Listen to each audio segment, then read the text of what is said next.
to sort of run through some examples of and most of this was just the stuff that I remembered without having to like reread through the books. Woo! So like this is if this is the list you can get from that, they have a rap sheet.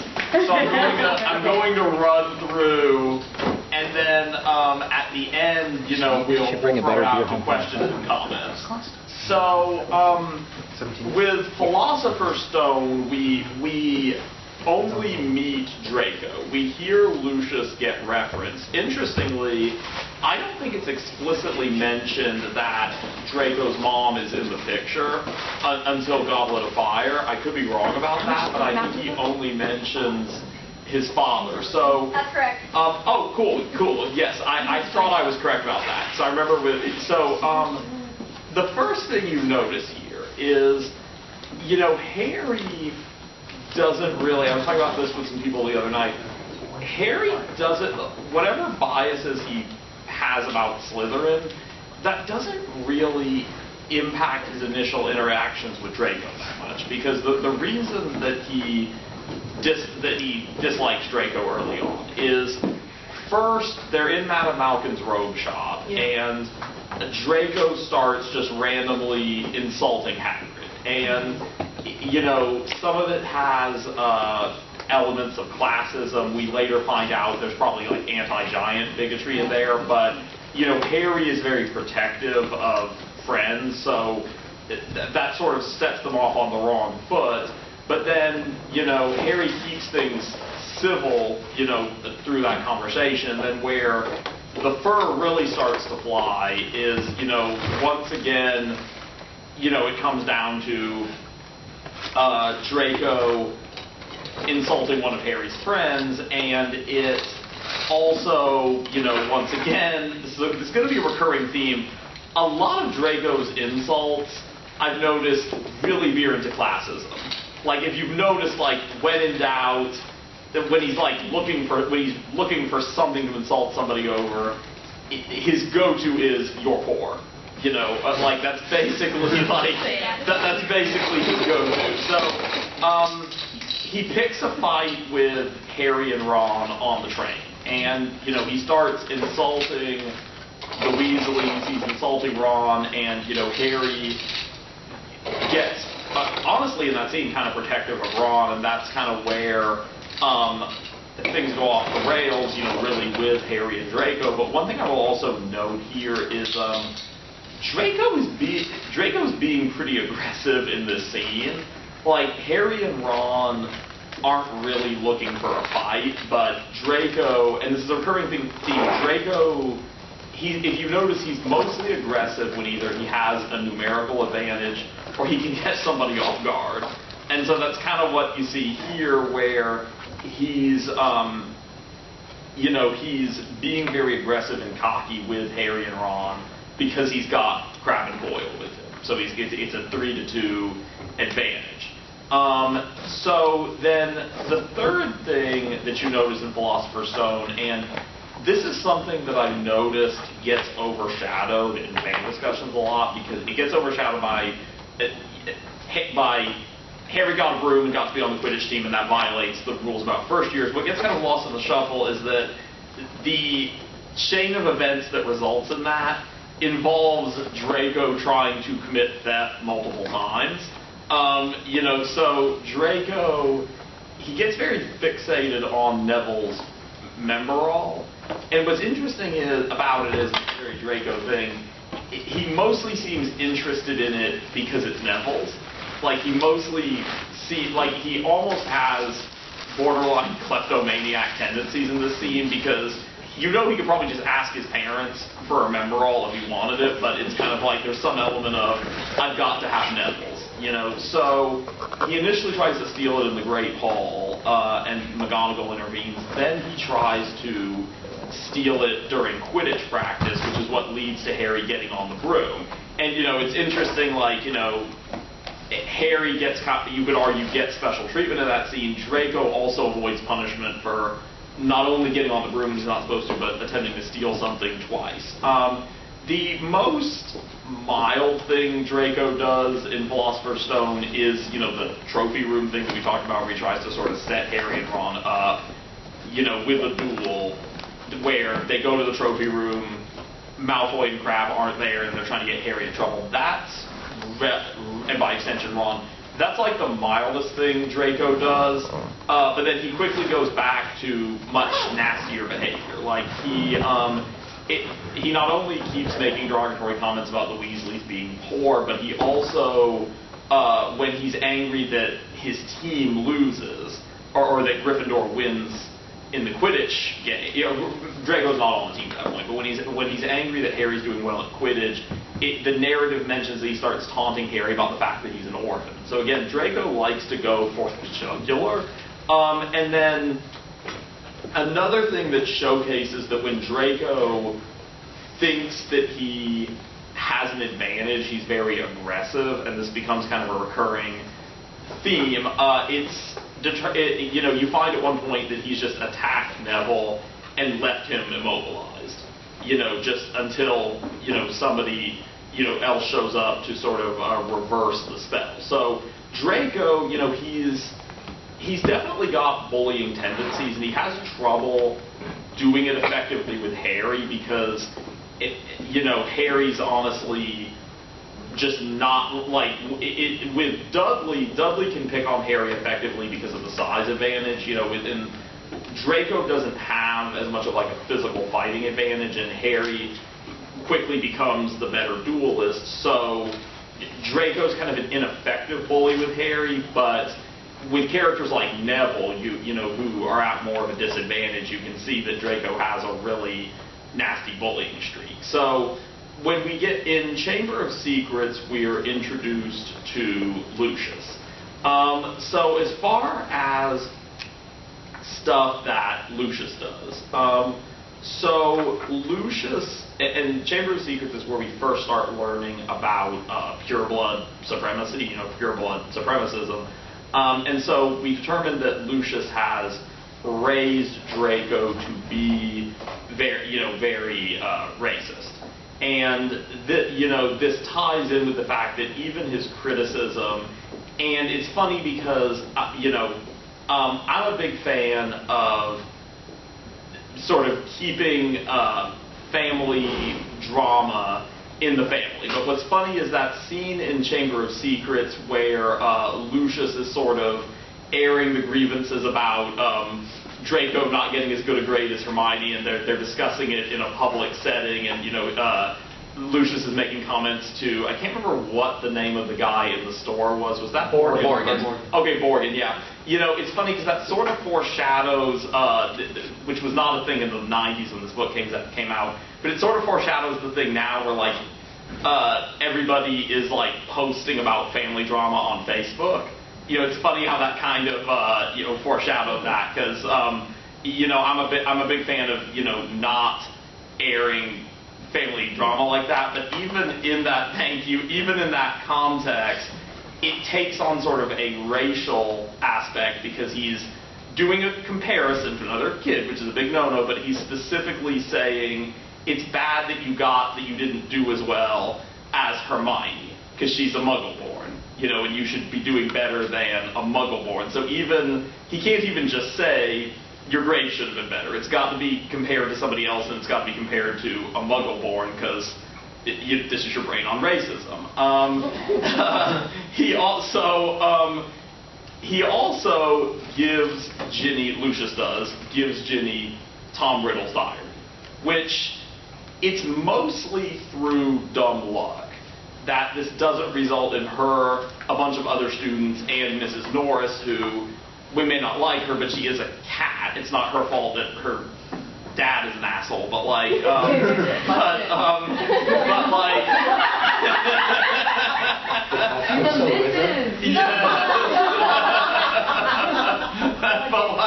it could have resulted in a bunch of people and a cat dying.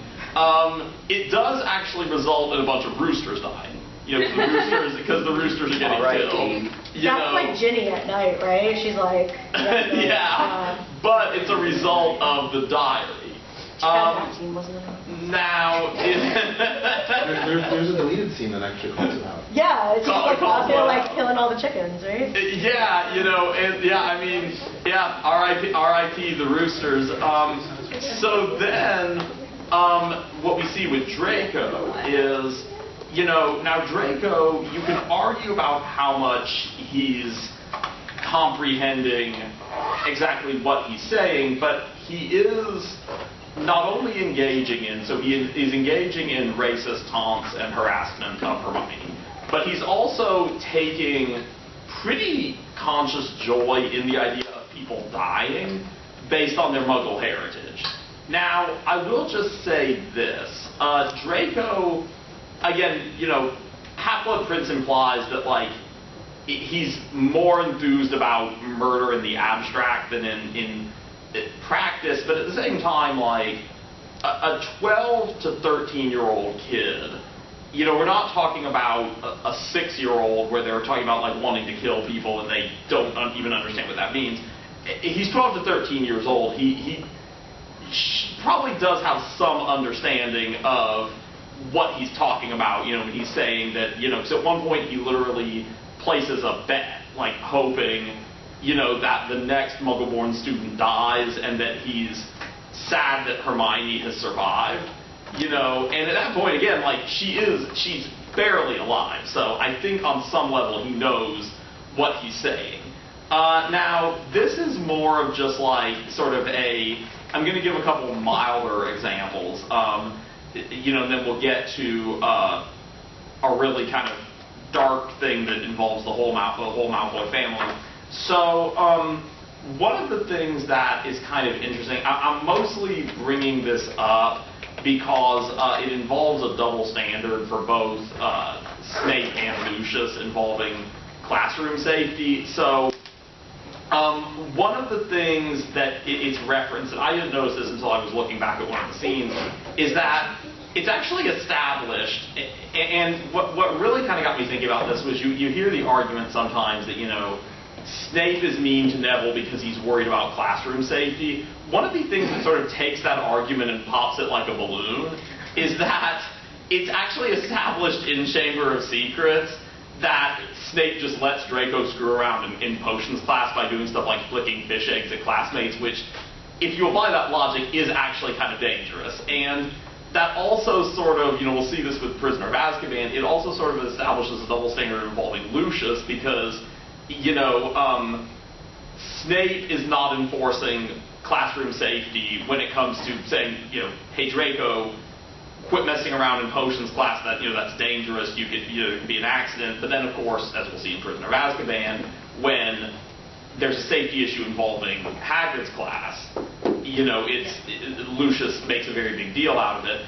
The third thing is, and this is again kind of a milder example, is that, you know, they're supposed to only disarm in Dueling Club, and Draco quickly starts, you know, escalating it and, you know, doing, you know, using spells, including the snake, that are really sort of outside of the parameters of the class because, yeah.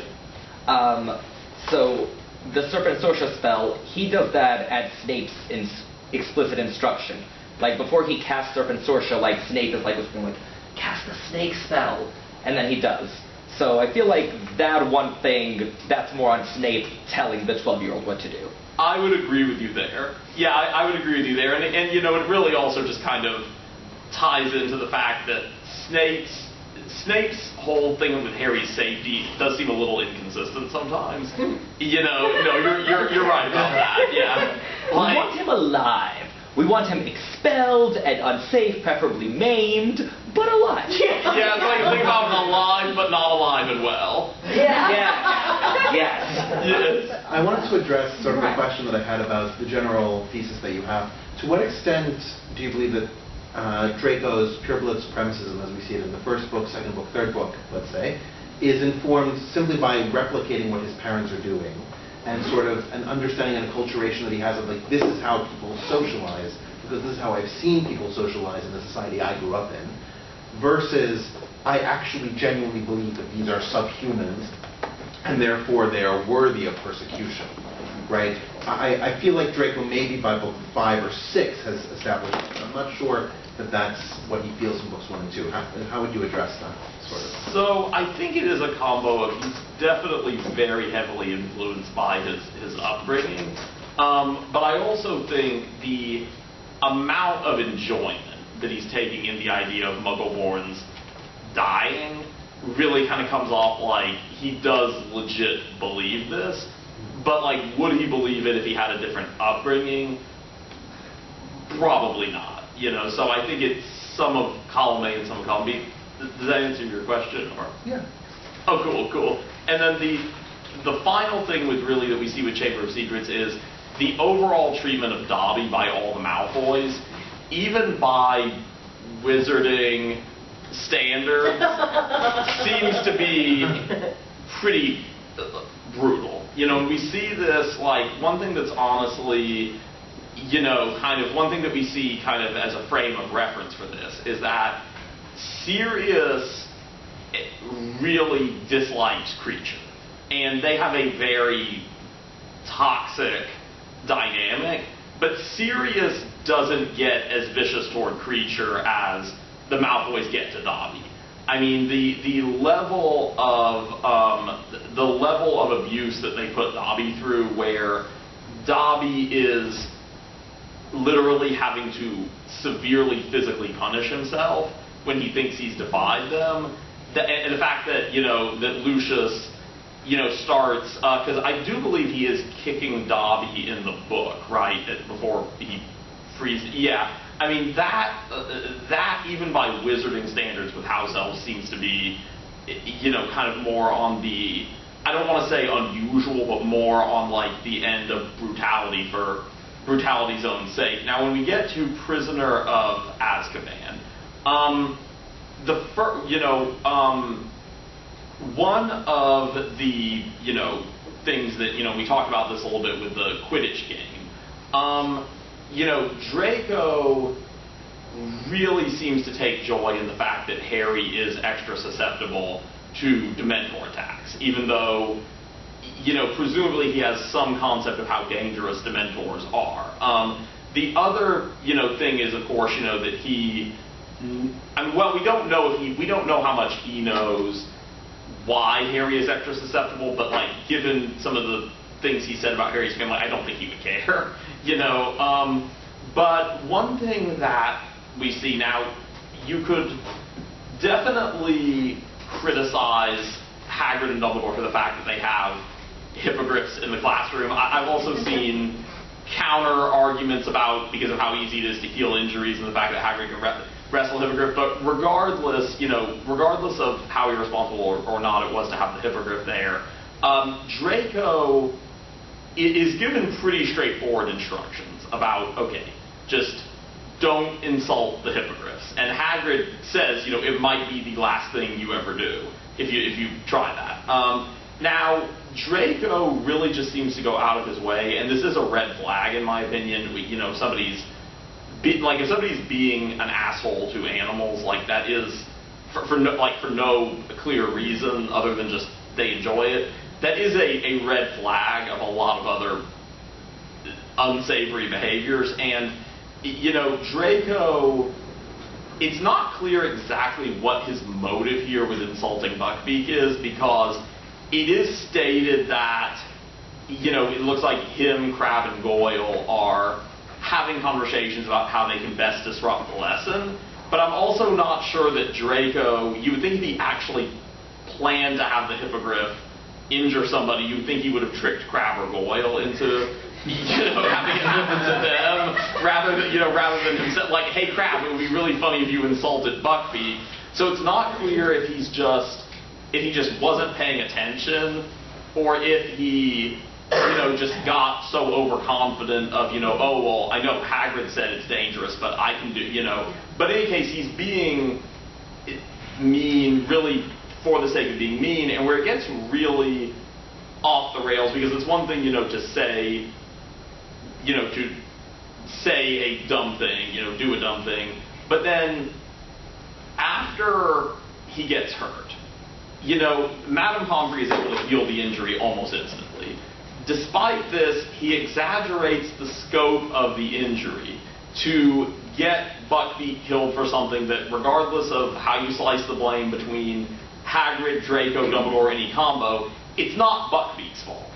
Like, Buckbeak was just there, and Draco was doing stupid shit, you know, and so he deliberately exaggerates the scope of the injury, and then, and again, this is kind of the thing about, like, again, this is one thing when you're, for a 6-year-old to be doing this, is another thing with a 13 to 14-year-old, is that he seems to really take joy in the idea of Buckbeak getting killed.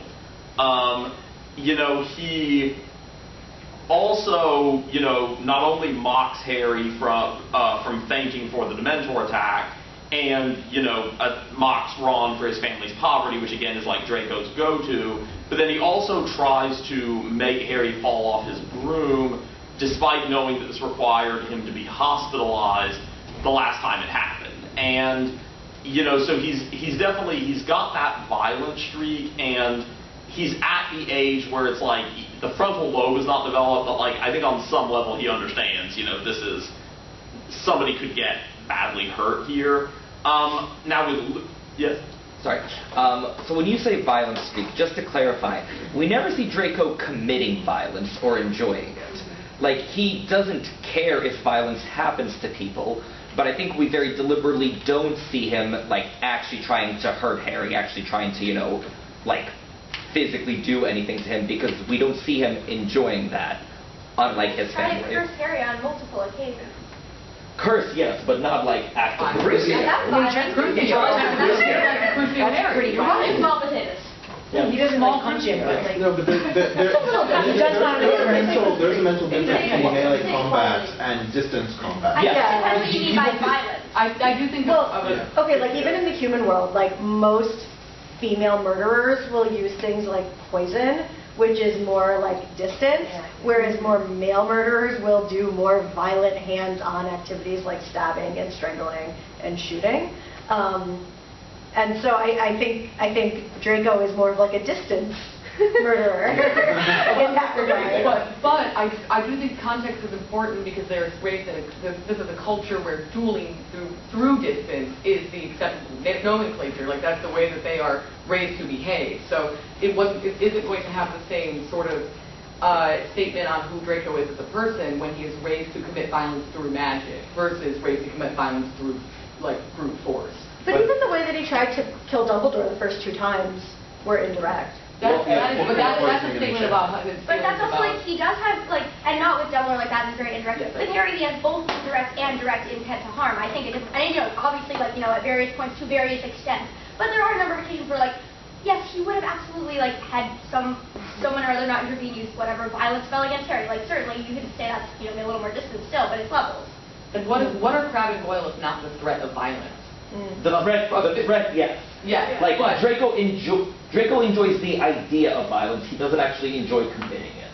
Sure. Yeah, no, I agree with that. I'm just saying, like, I don't think that it's fair to say we never see him perpetrating violence, even if he more enjoys the idea of it than the actual. Yes, and I think that the context in which he is committing or intending to commit that violence varies, and doesn't necessarily mean that because it's not him punching somebody that it isn't direct. Yeah, I would say, sorry. Also, like, usually it's a sort of getting to a point of some sort of reciprocal violence between the two of them in terms of dueling, where usually it's verbal first, and then one or the other of them takes it to that next level, and then the other person responds. So I'd say Harry initiates the violent part of it, kind of just as often as Draco does, even though Draco might be initiating the verbal part. And the second Semper duel, when he uses Crucio, like, first they're casting hexes at each other, and I think one or the other of them cast something that literally makes a thing explode. And so by that point, Draco, who is like at an 11 of stress already, after a couple spells, then uses Crucio. But that's not his, like, go-to dispassionate move. Wait, let's see what Reggie were going to say. I was going to say, like, the whole thing about the Dementors, I don't think that was a violent thing at all. I think that was a humiliation. But it was, he wasn't Yeah, no, yeah, that was meant to hurt. It was I think it was both. But I also think that the question is, Draco would be bad at physical violence, right? If he tried it. So if Draco had been born with the body of Crabbe or Goyle, would he be okay with physical violence? Is my question. But also, I think even if we think of this magical violence, it's not like he's just going around indiscriminately hitting everyone with curses. Like, we don't see him like picking on, like, he could be picking on first years and just like cursing them whatever, but we don't see that so much. Yeah, and we see how much he struggles with having to torture someone in Deathly Hallows when Voldemort forces him to. Yeah, but that's, I think part of it is with that too, is like his autonomy is completely removed, so of course he's going to be more resistant to like that. Like, and I'm not saying he's doing anything of that sort before that, but circumstances. Does he like some of the back and forth? And I wonder, like, maybe that's why Harry, as much as he doesn't like Harry and goes towards Harry, is like an equal foe in that verse. Like, if you just pick on first years and they all just cower, it's kind of like he's all I think part of it is too. It was such a different story because the two of them just like fed off of each other. Right. Well, that's what I mean. Like, is that more satisfying to him than just going after any I don't know if it was satisfying. I think it was like just an uncontrollable response. So I'll note here that, like, I like that I'm generating a lot of debate, but like, I'll note here that like we get things mostly from Harry, Ron, and Hermione's point of view, all of whom are difficult targets for Draco to really dominate. But when you come across Neville in Philosopher's Stone and Draco is like attacked him at random and I guess it's probably the Petrificus Totalis spell, but he's just like left Neville immobilized. Leg locker. Yeah, leg locker. Like, you do wonder how often he's doing that to other characters that are softer targets where we don't see it because it's not from their POV. But the other thing is, I think with, Prisoner of Azkaban is in terms of Lucius's bad behavior. Lucius really engineers the execution of Buckbeak, or attempted execution, for something that, as mentioned above, isn't Buckbeak's fault. Like, regardless of whose fault you think it is, Buckbeak was just there, and, Draco was, doing something stupid. Yeah. I would just ask, the law in the magical universe is just so ass backwards, or is this, to use the technical term, or is it or is it because like in our law, right? If you have a violent dog, and the dog is known to be violent because it's attacked one person at least once before, the owner of the dog is fine. The dog isn't killed. You have to obviously put safety precautions to protect the other people from your dog. But the dog isn't euthanized because it bit somebody. So the owner has to compensate. But obviously, it's not clear to me that the wizard law would understand this to the degree where they would put the fault with the owner of the animal, which would be Hagrid, and force Hagrid or the school in Respondeat Superior to respond on behalf of the animal, and just that the animal should be killed. Well, I think part of that is Lucius believes he's above the law because he can pay anybody. So it doesn't, even if they don't, in the wizarding world widely, wouldn't kill the animal in that situation, Lucius will make it so that they do.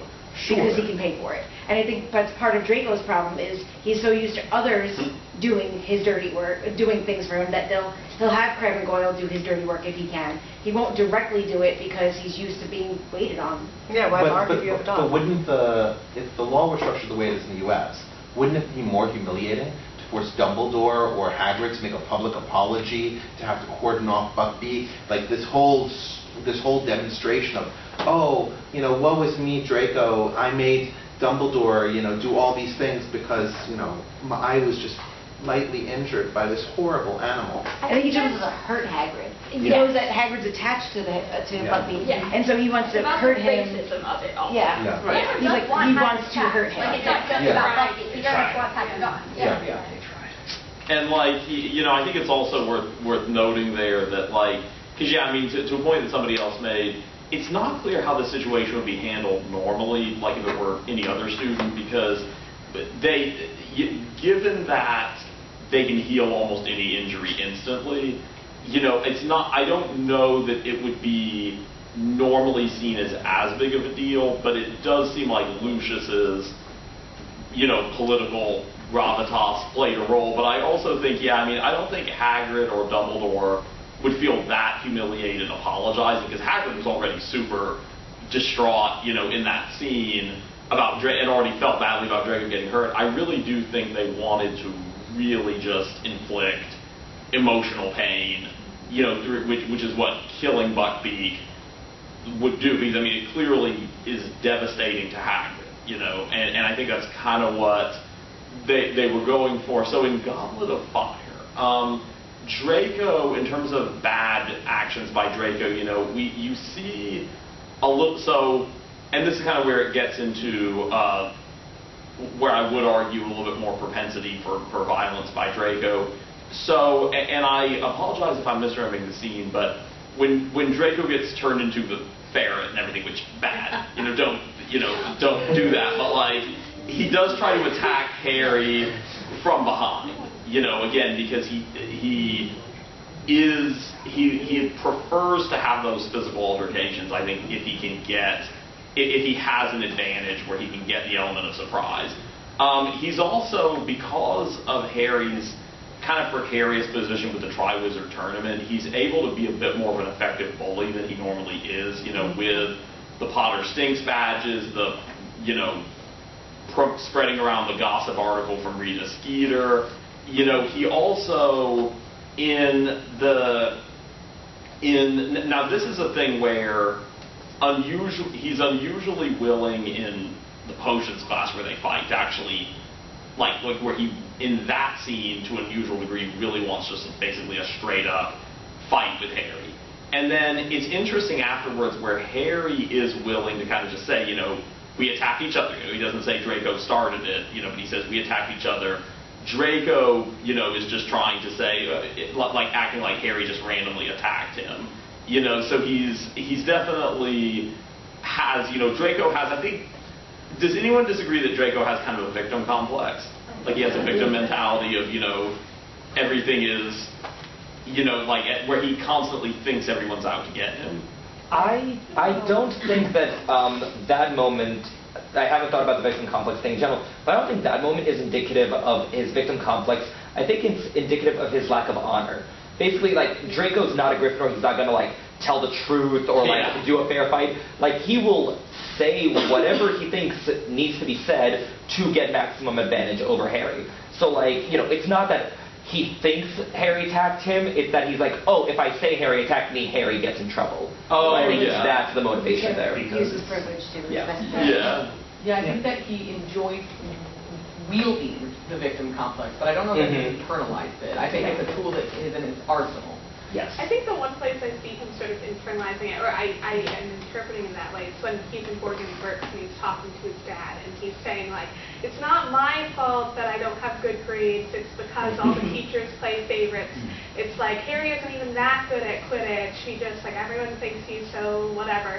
Like, I feel like he definitely has an idea of, the way he is treated by other people is not because of his personality, it is because of all of this unfair and unjust treatment. So I think in certain spaces, but in that scene I agree, I think he's using it more so than he's believing it. That's a good point. Yeah, I agree with you guys there on all counts. Yeah, I don't know if it's the same as a victim complex. I would say he probably has something denied prince syndrome. If we can create this, right? He should be better than everybody else, right? He's grown up with this privileged supremacism. He's the only child. He's the inheritor of the entire black family tree, right? He should be number one. Why isn't he number one? Why is he number 4? Right? It's not, woe is me, everybody's trying to kill me. It's, I should be on top. Why am I not the prince? Yeah. That's a good point. I think that's a very good point. Is that an actual thing? No, but it doesn't sound like my publisher being like, so for the second edition. That's, and very true to life. I think we've all seen, people with that mindset. You're absolutely right about that. You also see Draco, and again, he's getting older, so it's harder to chalk it up to him not understanding what's going on, but he's also taking joy when he realizes Voldemort's coming back, and when he tries to, instigate that fight with the trio on the train home, he does seem to be very excited about the level of violence that Voldemort is going to inflict, Now, in terms of Lucius and Narcissa, Lucius is, we get confirmation here, which I think we all kind of knew, but we get final confirmation he was willingly a Death Eater. And, it is true that as time goes on, he is sticking with Voldemort largely out of fear, but he originally consented to be a Death Eater. He was not under duress to begin with. He consented to do it because he agreed with Voldemort's ideology and wanted even more power than what he already had. Now, in terms of Narcissa, because this is where we first really kind of get introduced to her, so she is very much what lawyers, and you can correct me if I'm wrong here, but she's very much what I would say attorneys would call, when it comes to a lot of Lucius's crimes, and eventually, Draco, kind of becoming a Death Eater, she was what you would call an accessory both before and after the fact.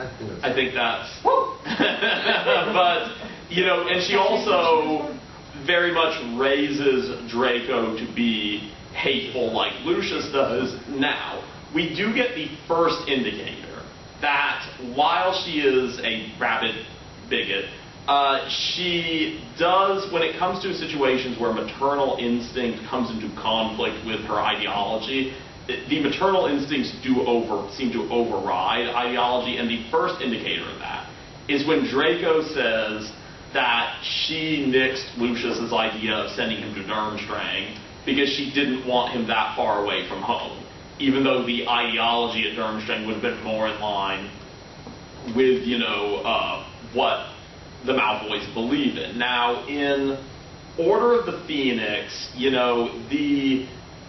there's, I won't spend too much time on this, but there's the usual kind of Draco, going from low-hanging fruit, about, heckling Ron during the game, taunting Harry and the Weasleys about their families.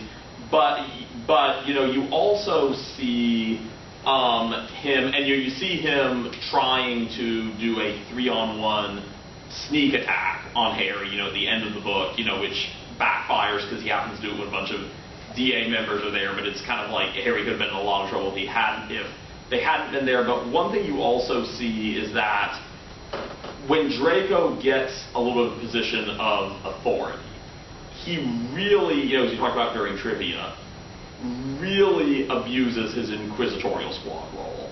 And it's interesting because it doesn't come off like he was able to do it that much as a prefect, because it looks like when he was a prefect, maybe like Dumbledore and McGonagall still had a little bit of ability to keep him from just going completely hog wild. But when he's in the inquisitorial squad and Dumbledore's gone, it gets to the point where he's literally taking points off of Hermione for being a Muggle-born, and that really showcases kind of the fact that the No, finish your sentence. Sorry. I'm not here to interrupt. Sorry. No, it's okay. You can interrupt. But the one thing I will just finish off with that is it really does showcase the kind of the bullet that the wizarding world dodged by the Malfoys losing all their political power after because if you think about like what Malfoy would have been like in 30 years if he was potentially in a position of power. But what were we going to say? I'm thinking of his prefect, his 5th year prefect days, and this is, I think, helps your point about when you give him authority is on the Hogwarts Express to school that year. Hermione and Ron drop by Harry's compartment, and Hermione says Malfoy was being absolutely foul to a couple of first years. Oh, you're right. I forgot about that. But perhaps notably, like, this is the train. There are not teachers around. That's a good point. Yeah, you're right about that. Yeah, I mean, it is kind of just... That's free to use in your later writings. That's a very good point. Yeah, I mean, you kind of wonder how he even got that prefect position. I mean, he can't have been the least money. What do you Oh, I have theories. What were you going to say? Oh, I have to see, but I was going to say that I believe that heads of houses usually choose. Exactly. Yeah. Dumbledore, if Dumbledore gets veto power. Yeah, like Dumbledore probably was like, I want Harry. Dumbledore says, I chose, I thought you had enough going on that year, but that's why I didn't make you a prefect to Harry. But that's because he loves Harry specifically. I'm sure he doesn't usually really pay much attention as the heads of houses. Yeah, that's a good point. From Snape's perspective, right? Everyone expects Harry to be a prefect. So if Snape is expecting Harry to be a prefect and he knows how jealous Draco is, he's like, oh, I gotta make Draco a prefect or no one will ever hear the end of it. And also, now that the Dark Lord's back, Snape very much wants Lucius and Narcissa's favor for espionage purposes. So I think Snape was highly motivated to make Draco Death Eater for prefect for reasons having nothing to do with his qualifications. I did not know That's about a good point. I did not know about the heads of house appointing them thing. I always took it as Dumbledore grudgingly admitting, people will follow this little. So actually, no, we get The Slytherins do look up to this little shit. when they're discussing prefects at Little Place. Oh. Yeah, like the ability to behave myself. Well, having forgotten about that, I made my own Dumbledore theory. I mean, but who are the other male candidates in Slytherin that would have been better? Crabbe, Goyle, Theodore Nott, and Blaise Zabini. And okay, maybe Blaise would have been better, but I think the other. I mean, Theodore Nott would have been better because he's easily as clever as Draco. They're good number twos, they would not make a good number one. Yeah, they had no leadership. No, I think Theodore Nott would have been the... Yeah, Nott would sort of be the obvious choice if one was being dispassionate. Yeah, I mean, I think that's a good point, is that, like, you know, I think it would probably be not, you know, but I mean, that's one of the few cases, because normally, I think with Snape, most of the really nasty stuff he does, I think, is hard to explain in terms of being necessary to maintain his cover, because a lot of it goes beyond that. Appointing Draco probably was necessary to maintain the cover, because you're right about it, for all those reasons you mentioned. With Lucius, as far as, you know, Lucius's bad behavior in this book, so he uses his position in the Ministry to enable both Voldemort and Umbridge, and influence Fudge in a very negative way, but he also, I mean, is there any doubt that he was planning to kill the trio Neville and Luna after they had the prophecy? Like, for sure. Oh, okay, yeah. So I don't think he was going to. I actually do doubt that. Interesting. How come? Because, you know, think about this scenario. The Ministry is completely not admitting Voldemort exists, and is perfectly happy to smear Harry and anyone associated with him as liars. So if he doesn't kill any of them, he's actually in a much better position, because if he does kill them, then people are going to be like, wait, is Voldemort actually back? Why did these random kids get murdered in the Ministry of Magic?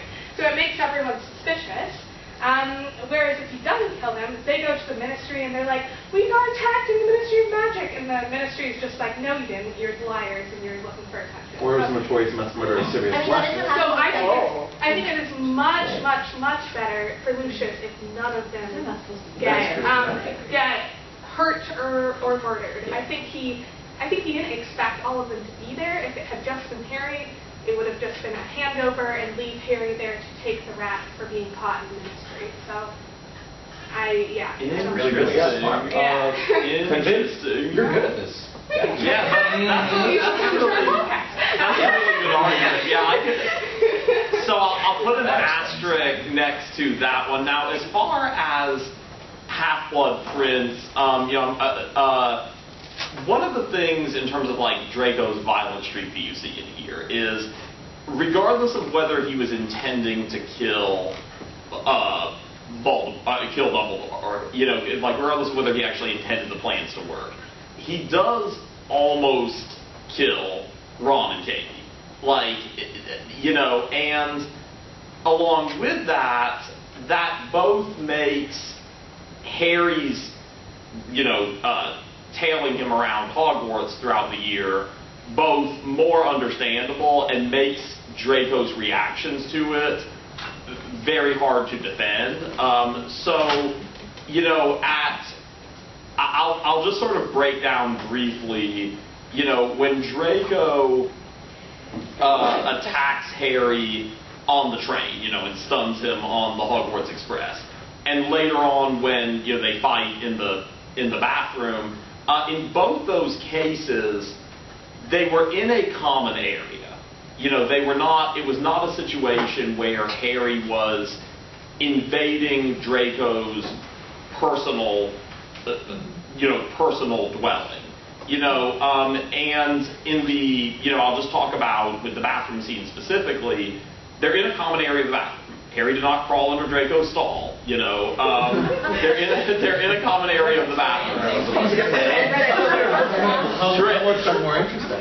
Draco is, in fact, engaging in multiple crimes. And in that scene, and in both cases, Draco's the first person to get violent, but in the bathroom scene, Draco attacks Harry, and then, Harry is trying to use relatively low damage spells, to end the fight without seriously harming. Well, so how would you define low damage?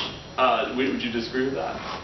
Well, one of them casts a spell that explodes a cistern. And I think it might be, I don't remember which of them does, but basically both of them are like casting we don't know what spells they're casting is the thing.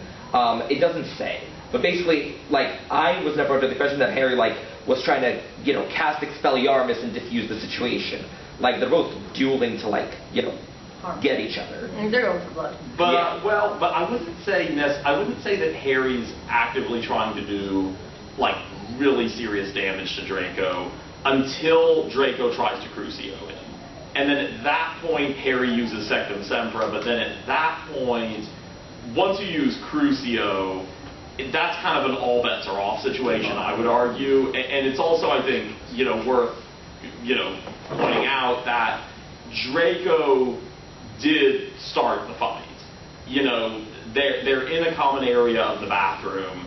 Harry, they're both equally allowed to be there. Draco has already almost killed multiple people, so Harry has a good reason to be following him.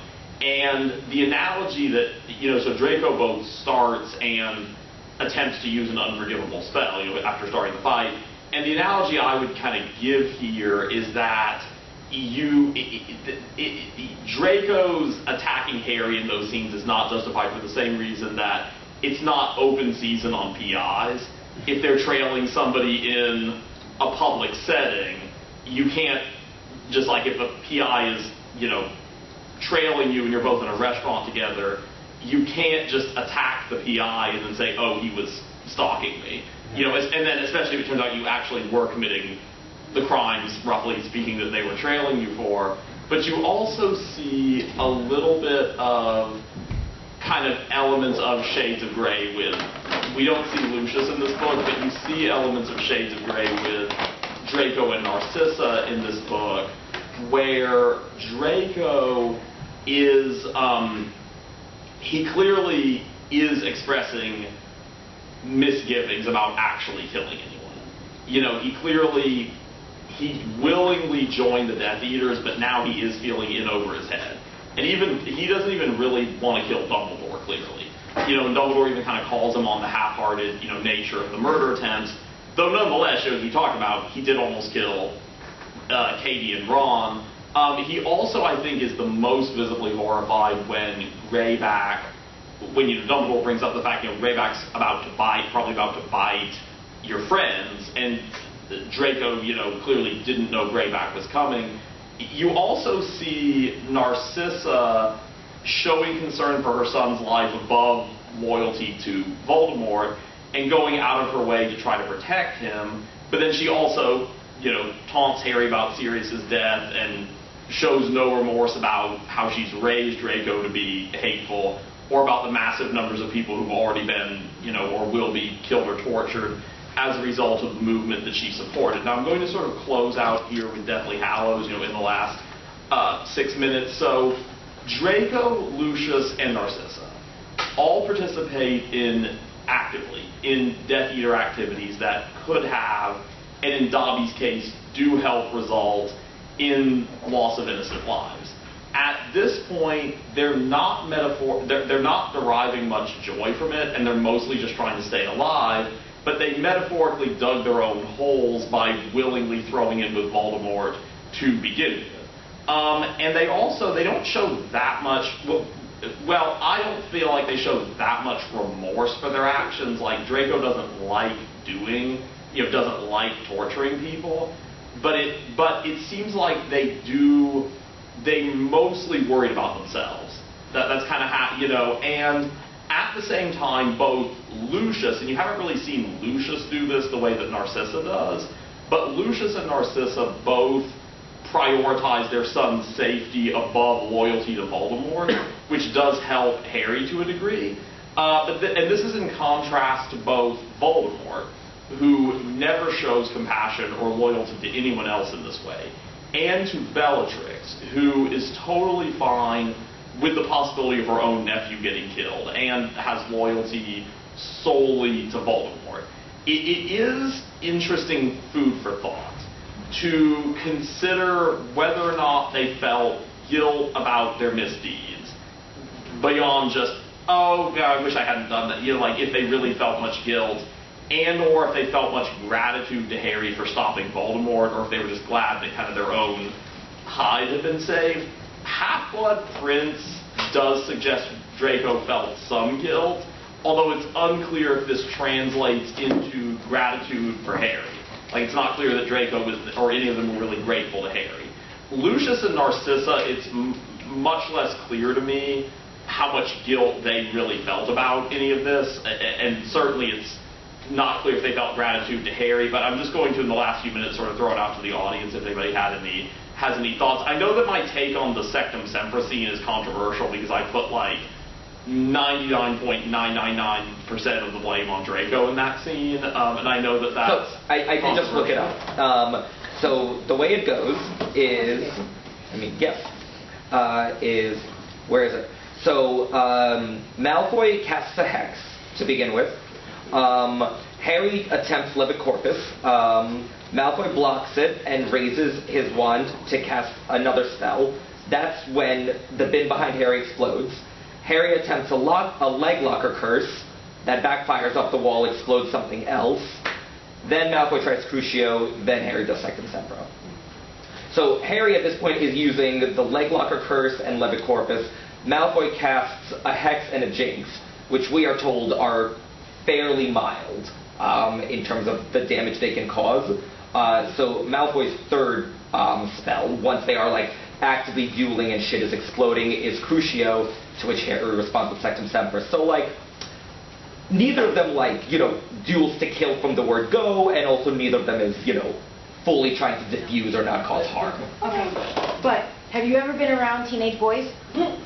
Well, Because they can elevate their mood from one thing to another. So it elevating that quickly, not surprising. No. Also, I'll make the argument, Draco knew exactly what he was doing when he was casting Crucio. Harry did not. Yes, that's exactly what I was going to say. That's an important point in the book. Yeah. He doesn't know, he just thinks, he doesn't know the Half-Blood Prince is Snape, right? He just thinks this really smart guy, has had this potions book or whatever, and it says for enemies. I mean, it's true. He knows it's going to be an aggressive thing, but he doesn't know that it's going to like cut him up and or anything like that. I'm going to give a really spicy hot take, is that, so I would argue that given that Draco started the fight, and I'm a very non-violent, I'm a very pacifistic person, but given that Draco started the fight and then tried to use Crucio, and we know how dangerous the Cruciatus Curse is, I would argue that if Draco had bled to death, it would have been, you can put some of the blame onto like Lucius, Narcissa, Voldemort, but like, I honestly think that would have been on Draco. If Draco had bled to death. I agree with you in that. But on the other hand, Harry was horrified. To a point. Because, yes, but Harry didn't know what the spell did. Right, exactly. And Harry's known for making terrible decisions when it comes to being impulsive decisions. So realistically, that would have been on Harry. Yeah, it's irresponsible, but it wasn't poorly intended. The intention wasn't bad, but it's very much in Harry's not even on Malfoy. history. Well, we could ask the lawyer, but basically, if you kill someone and you don't mean to, that's a lesser sentence, but you're still not. What about self-defense? Yeah, involuntary manslaughter. Wouldn't it be self-defense, though, arguably? I would argue self-defense is a response by the defense to the crime being alleged. It's not a separate crime. But couldn't? No, it's you would be accused of involuntary manslaughter. The defendant who's receiving it would say, no, this is self-defense. I shouldn't be punished for it. Okay, so what you're saying is the person could be charged with what they'd be charged with is involuntary manslaughter, but they might get off because of... Correct. Okay. And I feel like in the U.S., now I'm not sure about the UK, but I feel like in the U.S. you could probably... I hated that section. Like, I feel like in the U.S. you could probably get off on self-defense, especially because... Depends on who you are. Yeah, especially because it occurs to me, I know Crucio's not fatal, but isn't that implied to be what drove the Longbottoms crazy? Yes. I agree. So then it's kind of like, do you have a right to use lethal force if you're being hit with a curse that potentially could basically cause you to be institutionalized for life if it successfully lands and it doesn't get reversed fast enough? Like, at that point, I'm kind of like... Well, I don't think it's single Crucio gets institutionalized. It's like, it's extensive torture. I'm not sure if this is Yeah, canon and that was torture until they lost their mind. That's not normal. Yeah. I'll also argue against myself here for a second, in that, like, in our legal system, just because you're not aware of a law existing doesn't mean that you can't be accused of breaking it. Yes. So, like, in New Jersey, you can make a right on red. In New York, you cannot make a right on red. But, like, No, in New York City you cannot make a right. Right, In New York State you can. Yeah, so like if I'm in New York City and I make a right on red and I get pulled over and I'm like, whoops, sorry, I learned how to drive in New Jersey. Like, doesn't matter, I'm still getting a ticket. Yeah. Ignorance, yeah. Marius, what was your question? So I don't remember if this is canon or fanon because I have read the books in like 10 years and I read too much fan fiction. But isn't the intent behind one of the curses part of it? So with Crucio, yes, you have to with Crucio has to mean it, right? Okay. So how much did Draco? He wanted to hurt him, but I don't think he wanted to kill him.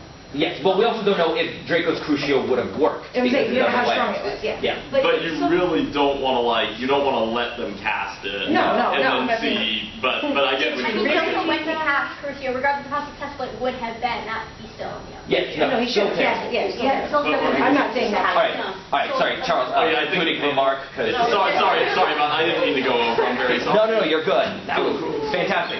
We should all be in jail.